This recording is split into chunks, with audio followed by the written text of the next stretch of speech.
Сәлем балақай, бүгінгі сабаққа дайынсың ба? Бүгінгі сабақтан біздер р дыбысы және әріпімен танысатын боламыз. Ендеше мына суретке назар аударайық. Бұл не? Бұл робот. Робот не істейді? Робот адамдармен сөйлесе алады. Ол үйді күзетеді. Және робот дүкендерде сауда жасай алады. Балақай, жаңа біздің құрастырған мәтінімізде 4 сөйлем бар. Енді осы сөйлемдердің ішіндегі бұл робот деген сөзді алайық. Ол 2 сөзден құралып тұр. Бұл робот. Енді осының ішіндегі робот деген сөзді алайықшы. Буынға бөлек робот. Неше 2 буыннан тұрды, я? Енді робот сөзі қай әріптен басталып тұр? Р әріпінен басталып тұр, я? Р әріпі дауыссыз дыбыс. Р әріпінің жазылуына назар аударайық. Енді балақай, келесі тапсырмаға назар аударайық. Бұл жерде суреттер берілген.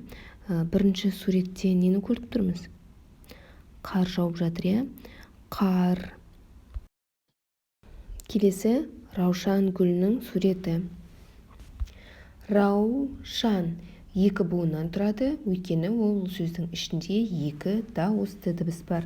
Келесі сурет керік. Керіктің суреті. Буынға бөлек керік 2 буыннан тұрады, өйткені бұл сөздің ішінде де 2 дауысты дыбыс бар. Енді балақай қарайтын болсақ, қар деген сөздегі р әріпі сөздің соңында кездеседі. Раушан деген сөзде р әріпі сөздің басында, ал керік деген сөздің ішінде ортасында кездеседі. Сонда р әріпі сөздің басында да, ортасында да және соңында да кездеседі. Келесі балақай, мына бір тапсырмаға аударайық. Бізге мынадай сызба берілген. Енді осы берілген сызбаға мына 3 суреттің қайсысы сәйкес келеді, соны қоюымыз қажет екен. Бірінші тырна деген, тырнаның суреті, тырнаның сөзін алайық. Тырна 2 буыннан тұрады, бұл сәйкес келіп тұр. Келесі радио. Әріптері сәйкес келеді, бірақ дауыссыз дыбыстарынан қате кеткен. Келесі анар.